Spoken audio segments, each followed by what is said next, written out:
I still remember the night I first found myself standing outside that mysterious bar with Zane. A hazy yellow light illuminated the old wooden sign that simply read bar, and the music streaming out had a low, pulsing beat that made my heart pound. My thoughts were a whirlwind of confusion and dread. Turning from the door, I glanced at Zane, my longtime friend. "Zane," I whispered, swallowing nervously, "what kind of place is this?" He looked at me with a mischievous smile playing on his lips. That smile, under ordinary circumstances, might have reassured me. He had always been the confident one, after all, but here it made me uneasy. "Come inside," he replied, "and you'll understand it all for yourself." His tone was casual, as though he were inviting me to a normal coffee shop rather than an ominous, neon-lit establishment in a part of the city I'd never been to before. I hesitated. My upbringing told me I didn't belong in a place like this, and my heart hammered in my chest with pure anxiety. "Zane, at least tell me why we're here. What am I supposed to do?" I asked in a hushed voice, trying not to be overheard by the small group of people standing further along the sidewalk. Zane rested a friendly hand on my shoulder and sighed. "Look, you're fed up with your life at home," he explained gently, but there was a glint in his eye, as if he were delighted to finally reveal this secret to me. "It's impossible for you to manage everything on your current salary. Your father's medicines, your family's household bills, the little emergencies that come up week after week. Didn't you say you wish there was some shortcut, some quick way to solve your endless problems?" The mention of my father's medical needs sent a pang of guilt through me. My father had worked honest jobs all his life, barely earning enough to keep our small family afloat, and I knew that paying for his medications now fell largely on me. Yes, I did say that, I mumbled. I had, in moments of desperation, admitted to Zane that my meager salary just wasn't enough. But my imagination had never conjured up a solution like this. I glanced at that bar sign again, confused as to how a dimly lit place full of loud music, cigarette smoke, and strangers could possibly be the key to my financial salvation. Zane, though, seemed utterly at ease. He had always been the free-spirited, risk-taking one. During our college days, he spoke often about not wanting to remain poor and how one day he would change his destiny. I just never imagined his path would include such strange places or secret dealings. "Trust me," he said, voice low but insistent. "This is exactly the sort of shortcut you've been dreaming about. Do you think I got rich overnight, just by chance?" I remembered how he had transformed his life in a suspiciously short time. Not too long ago, Zane was just like me, overworked, underpaid, and constantly worried about the next month's rent. Suddenly, he was wearing expensive clothes, driving a brand new car, and flashing wads of money as though it were nothing. My curiosity and my desperation, more than anything else, lured me inside with him that night. The interior of the bar was dimly lit by colored lights that spun lazily on the ceiling. A thick haze of cigarette smoke lingered around the patrons who stood and swayed to a pulsating beat. Immediately, I noticed something that made me blush. Many middle-aged and even older women were dancing right next to much younger men, some of whom looked barely out of their teens. It was difficult to see clearly through the lights and haze, but it was clear that these women were far older than the men twirling them around. I felt my cheeks burn with shame, partly because I'd never seen such a scene in real life, and partly because I couldn't imagine what role I had here. I ducked my head, trying to hide how uncomfortable I was. That was when Zane leaned in close, whispering, "Look at all these young men. You're probably thinking they're spoiled heirs. Actually, they're just like you, people who need money and have no other clear path." His words came as a shock. I had assumed these guys were wealthy brats, eager for cheap thrills. Now I realized, based on Zane's tone, that they weren't necessarily from rich families at all. If they were like me, maybe they'd also been cornered by desperate financial realities. Zane insisted I keep my eyes open and observe everything without making a scene. He left me sitting at one of the worn-out bar stools near a corner table. My pulse quickened as I scanned the crowd. That was when Zane approached an older woman, somewhere in her late 50s or early 60s, who was wearing a tight, revealing dress and a heavy layer of makeup. She looked so out of place to me, like someone who might have once been elegant, but had taken a wrong turn somewhere and was now lost in loud music and cheap perfume. She turned her head when Zane gestured in my direction, and I felt my stomach twist. She gave me a sly, appraising look, as though I were some item on display for potential purchase. My throat went dry. Zane, noticing how petrified I looked, came back, grabbed my arm, and murmured, "Come on, don't overthink it." I must have stammered some protest, saying I wanted to leave, that I had no interest in dancing with an older woman. But Zane was firm, pulling me along by the hand. Before I realized what was happening, I found myself in a small, private room at the back of the bar. The lights in there were even dimmer, and a battered old couch stood against the wall. Zane winked at me, and before I could say anything, he shut the door, leaving me alone with that woman. She walked slowly toward me, each step measured, until she was close enough that I could smell the strong perfume clinging to her dress. It was a cloying, heady scent that made my senses reel. Raising a perfectly manicured hand, she reached up to touch my cheek. Her voice was oddly gentle as she said, "My, you're a truly beautiful young man. I have a weakness for men like you. So fresh, so handsome." I tried to speak, but nothing came out. My entire body was rigid with tension. Meanwhile, she seemed amused by how frightened I was. She took another step, pressing closer. It was as though everything were happening in slow motion. My moral instincts cried out that this was wrong. I couldn't do this. I thought of my father, relying on me for medicines. I thought of my mother, who trusted me to do the right thing. Yet the woman's perfume, the strange hush of the private room, and the memory of my own money problems twisted my thoughts. Sensing my confusion, she spoke in a low, coaxing voice. "Is this your first time alone with a woman?" I nodded, cheeks burning. She laughed softly. "No need to worry. I'll teach you everything." At that moment, she made a demand I never expected to hear. The directness of it left my mind reeling. A woman old enough to be my mother, or even my grandmother, was propositioning me for intimacy. My mouth fell open in shock.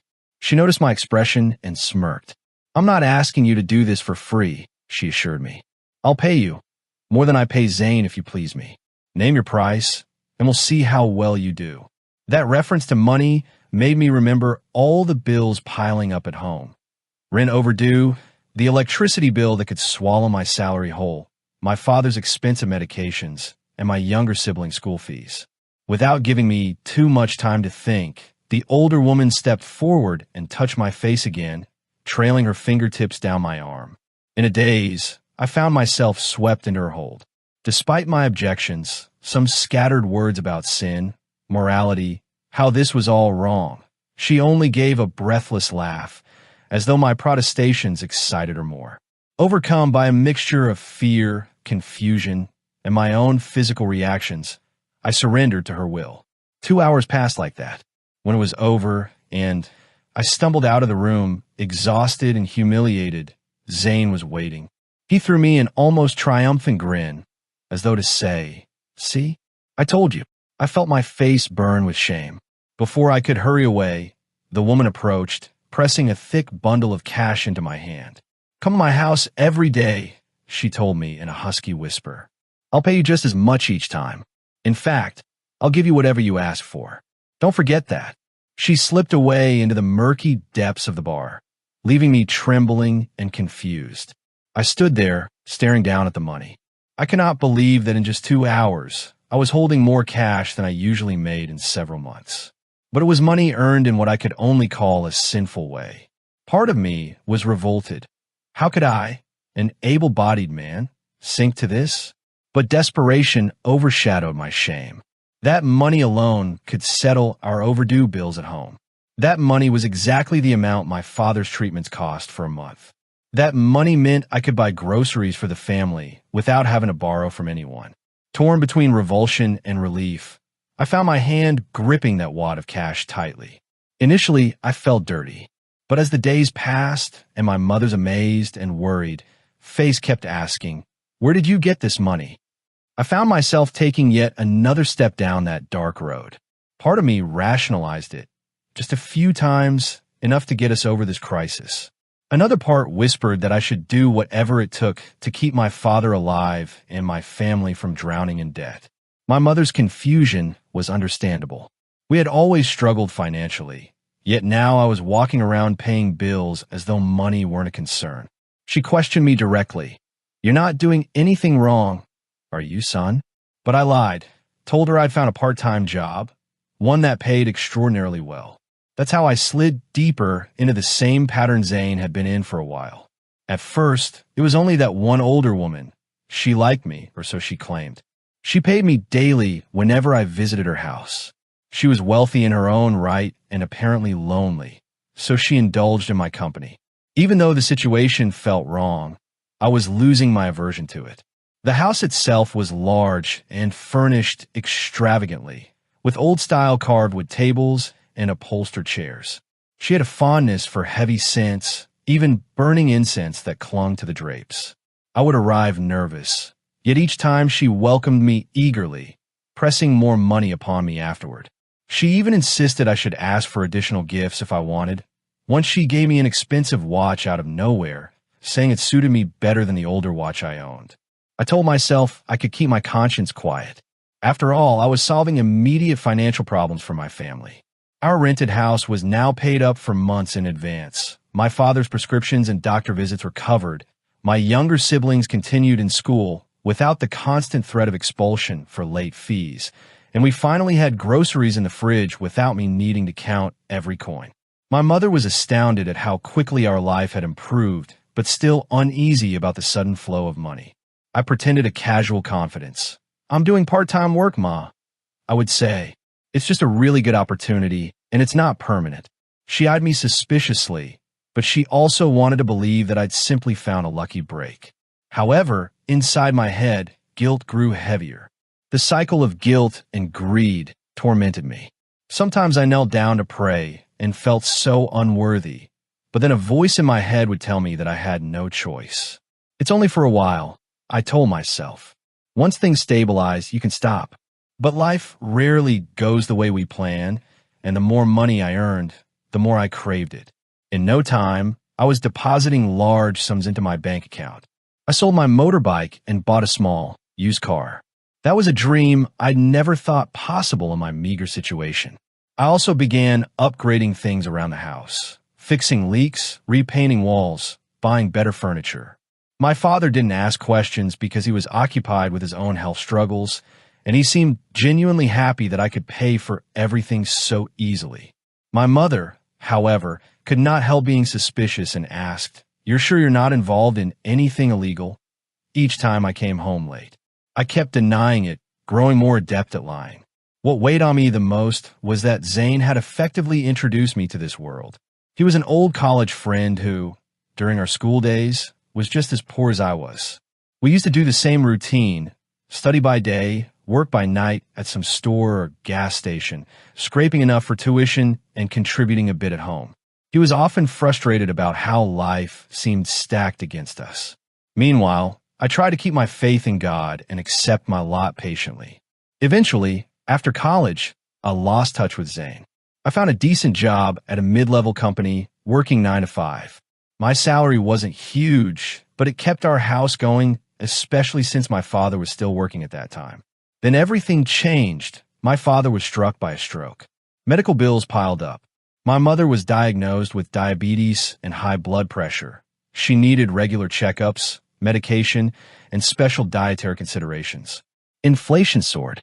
Suddenly, the modest salary I'd once found sufficient was nowhere near enough. That was when I ran into Zane again by what I thought was chance, sitting on a sidewalk with my head in my hands, worrying about everything. The Zane I met that day was unrecognizable from the friend I remembered. He wore designer clothes, had a fancy car parked nearby, and carried himself with the confident air of a man who had no money problems at all. I asked him point blank how he had managed to transform his life, and he promised to show me. That was how I ended up in that bar, and that was how it all began for me. In the months that followed, I realized Zane was involved with many older women, widows, divorcees, or simply wealthy women looking for companionship.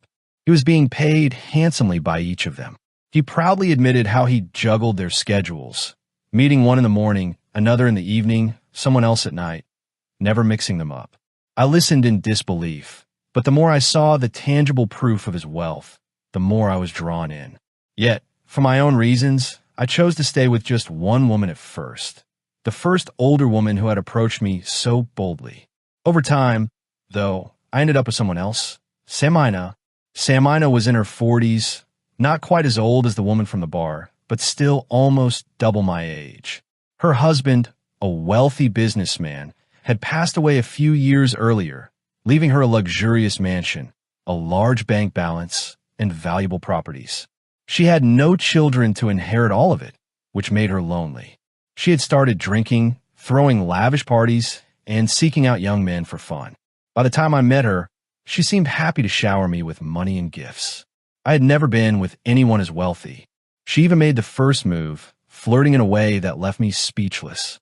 Within a short while, she was fulfilling my every desire and paying me enough to handle everything at home without worry. But Samina did more than just pay me. She began to profess love. One day, she said quite bluntly, "I can't live without you. Why don't you marry me?" My heart kicked against my ribs. I thought it must be a joke. Marry a woman so much older than me? My mother had always imagined I'd eventually marry a girl near my age, someone from a respectable family. For an instant, I picture my mother's outraged face. But at the same time, Samina's words floated enticingly in front of me. If I married her, all her riches would eventually become mine. Even though she was older, and I knew she'd been with other men before me, a greedy voice inside urged me to consider it. She was unbelievably wealthy. I reasoned that she might not live very long, or at least that's what I told myself in a moment of moral weakness. If I spent some years with her, she could pass away, and I would be free, a wealthy young widower.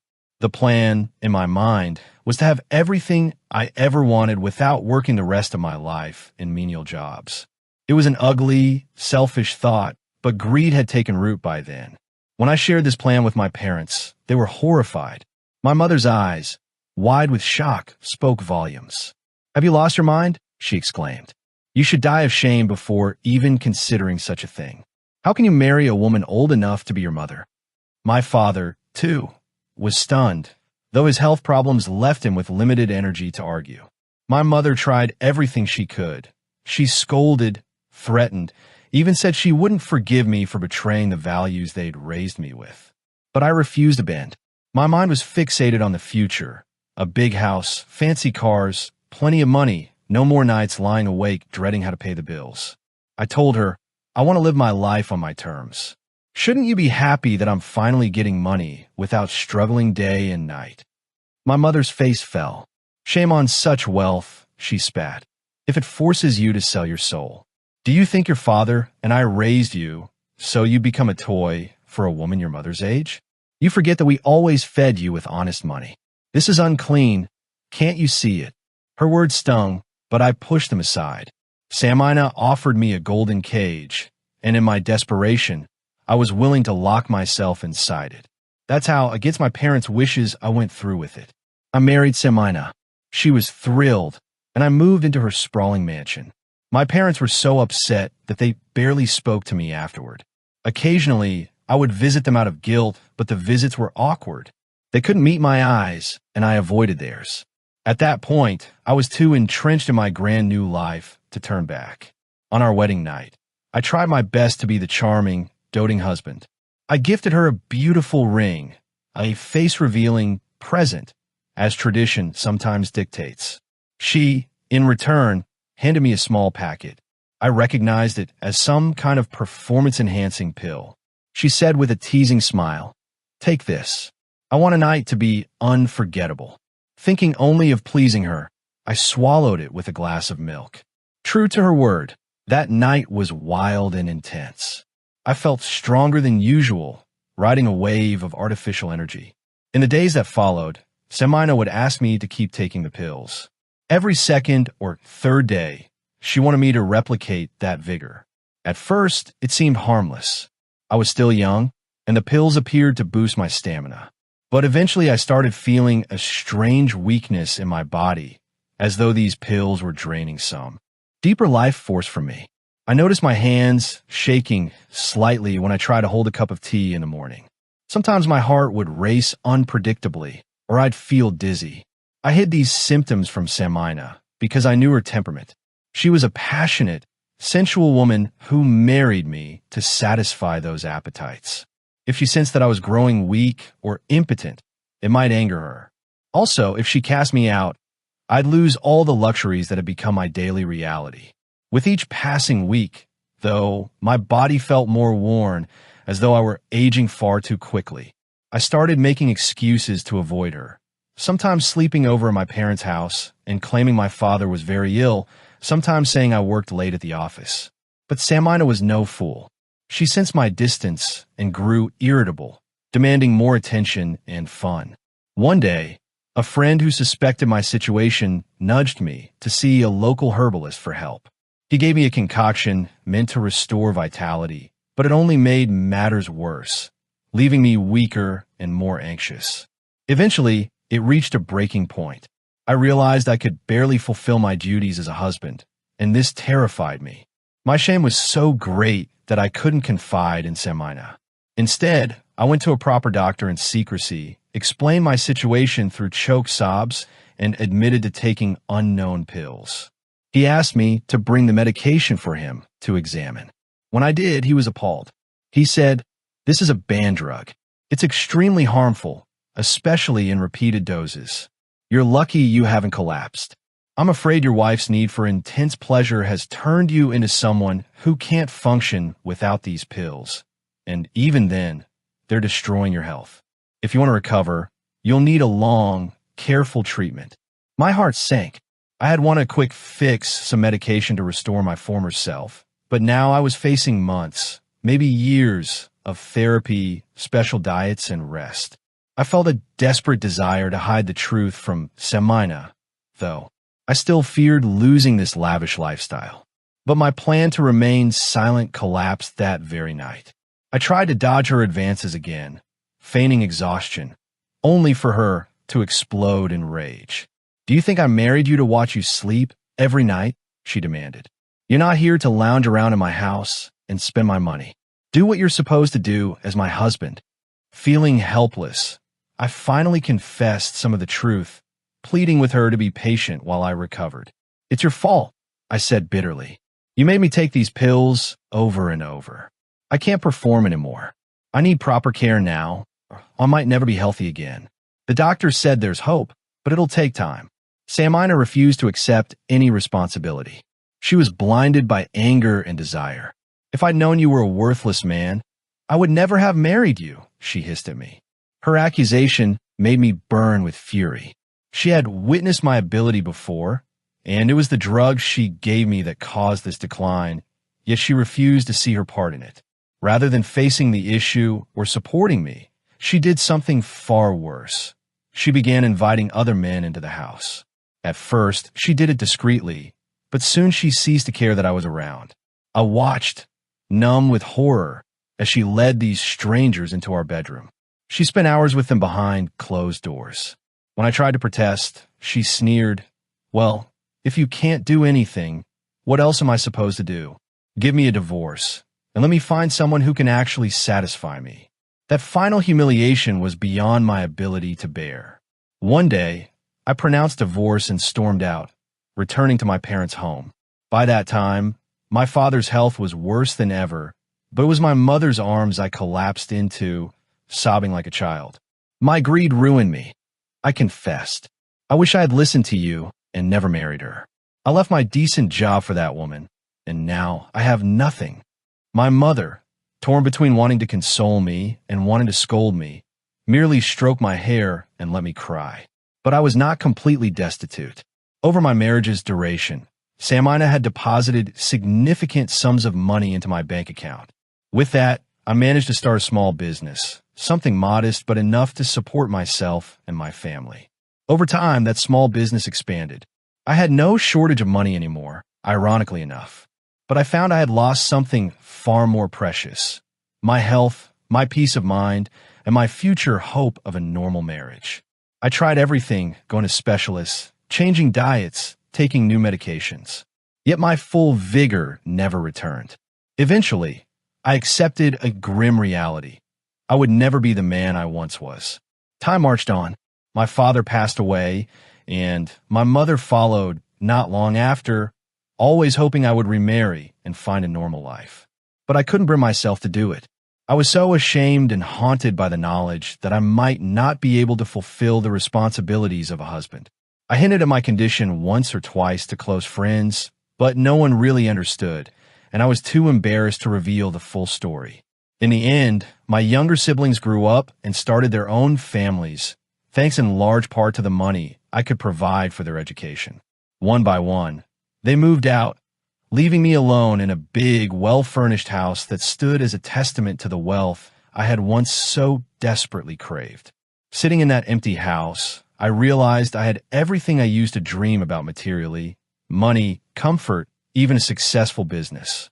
But there was no wife to share in my joys or sorrows, no children to run around its halls.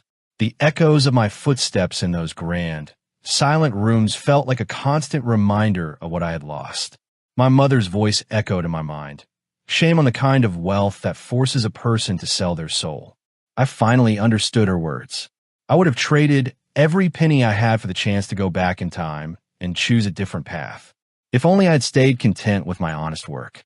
If only I had found another solution for my father's medical bills and my family's needs. One that didn't involve moral compromise. I cursed the day I let Zane drag me into that bar. I cursed the greed that kept me returning until I ended up marrying a woman I didn't love, who ultimately destroyed my health. I realized too late that money comes and goes, but dignity and integrity, once lost, are almost impossible to regain. If I had accepted a life of hard work, of daily effort and smaller rewards, at least I might have found a decent spouse, raised a family, and retained my pride as a man who stayed true to his principles. Looking back, it's all so clear. But life doesn't allow rewinds. All that remains for me now is regret. I used to think poverty was the worst fate. I learned the hard way that there are far worse things than being broke, being haunted by guilt, being stripped of your self-worth, and being left with a lonely future in a big, empty house. Even my siblings, in their own separate lives, can't fully understand the shadow that hovers over me. I become withdrawn, avoiding social events where the topic of marriage inevitably arises, leaving me with no good answers. So this is my story, and if you can take one lesson from it, let it be this: never chase money through shortcuts that compromise your morality or dignity. It may look like a quick escape from hardship, but it leads straight to destruction. Hard, honest work may seem slow, but at least it preserves your sense of honor. If I could speak to my younger self, I would warn him there's a price for every shortcut, and sometimes it's a price you can't ever pay back. I hope any young reader out there recognizes the trap. If someone offers you wealth in exchange for your integrity or your body, it's not a chance at a better life. It's the start of a downward spiral that might end in far deeper misery than you can imagine. I believed I was helping my family, that I had no other choice. But perhaps if I just held on, I would have found other solutions. Maybe more hours at my job, maybe a second or third job. Maybe I could have applied for charitable help for my father's treatment or sought advice from honest mentors. Those paths might have been humiliating or exhausting, but they wouldn't have robbed me of my self-respect. I stand now as a cautionary tale. Yes, I have a certain financial security. Yes, I can pay my bills with ease. But inside, I'm depleted, left with lasting shame and an irreparable wound to my health. Night after night, I sit in the glow of my fancy lamps and wonder if tomorrow will bring any comfort to my soul, or if I'm simply doomed to exist in a hollow shell of a life. My siblings are busy with their spouses, their children. They think I'm simply a confirmed bachelor. They have no idea that behind my refusal to marry lies a secret that has crippled both my body and my spirit. Sometimes late at night, I look through old photos of my parents, recalling the many times they tried to steer me away from disaster. My mother, especially, was so certain that I was heading down a sinful path, but I refused to listen. Her pleas echo in my mind. Don't you dare earn money in a way that makes us bow our heads in shame. She was afraid I might somehow be in danger. Little did she know that the moral danger was already at my doorstep from the moment I walked into that bar. Every once in a while, I still see Zane, occasionally in a marketplace or at a gas station. He no longer tries to greet me. We exchange glances, but keep our distance. Perhaps he sees the sorrow etched on my face. Or perhaps he, too, has a story of regret and damage that he can't quite confess. I know he's continued living the same way. Older women, money, lavish parties. Except he's gone further than I ever dared. I wonder if he remains physically strong or if the same fate is creeping up on him. I don't know, and part of me doesn't want to find out. It's painful enough recalling my own failures without witnessing someone else's downfall too. In the end, there's only this house, these memories, and the fleeting comforts of wealth I once craved. I can't deny that I used the money to educate my siblings, to make sure my parents had medical care as long as they lived. In that sense, perhaps something good came from all of it. But would my father or mother have chosen that route had they known the truth? Absolutely not. My mother would likely have refused any medicine bought with dirty money, even if it meant suffering. Halal and haram were never just words to her. They were the guiding moral code of her life. I used to share those beliefs wholeheartedly before I let greed corrupt me. So, I sit here today, recounting my story in the hope that it might serve as a warning. If you are reading this and you're struggling financially, feeling tempted by some suspicious shortcut, I beg you to reconsider. Work might be grueling, the hours might be long, and the pay might be small. But dignity, once surrendered, can't be regained with any stack of banknotes. You might get the money you think you need, but you'll lose things that no amount of money can replace.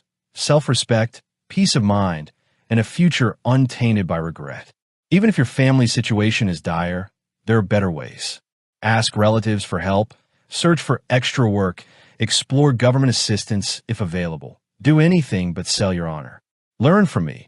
My greatest wish now is that I had stood firm against Zane's invitation. Even if it meant living in poverty my entire life, I would trade all my current wealth for that simpler, honest existence. Because in the end, money truly is transient. It can solve certain practical problems, but it can't undo spiritual or emotional damage. And there is no guarantee that ill-gotten wealth will bring you any real happiness. I've told you everything. This is my confession.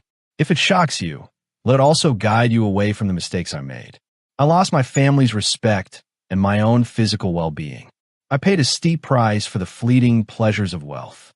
And despite living in what looks like comfort to an outsider, I'm lonely in a large, echoing home, empty-handed in every sense that truly matters. Don't let yourself become another cautionary tale. Don't let greed blind you. A real man should have faith in his own strength and hard work, building a future step by step. That path might be slow, even grueling, but at least it won't lead you to this cold emptiness. Once again, I implore every young person to think twice before taking any shortcut, especially one that requires them to compromise their morality or body.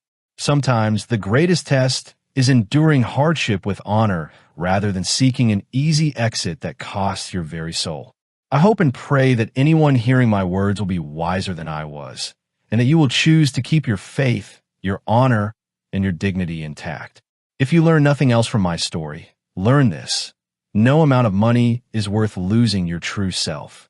Trust in the strength God has given you, your mind, your hands, your capacity for honest work, and believe that eventually, with determination, you can reach a better place without sacrificing the values that define you as a decent human being. That is the only way to ensure you don't end up like me, surrounded by luxuries, yet stripped of life's genuine joys. Let my regrets be enough to save you from walking down the same path. And if you ever find yourself on the brink of a so-called shortcut, pause and remember, wealth gained at the cost of honor leaves you with nothing but emptiness in the end.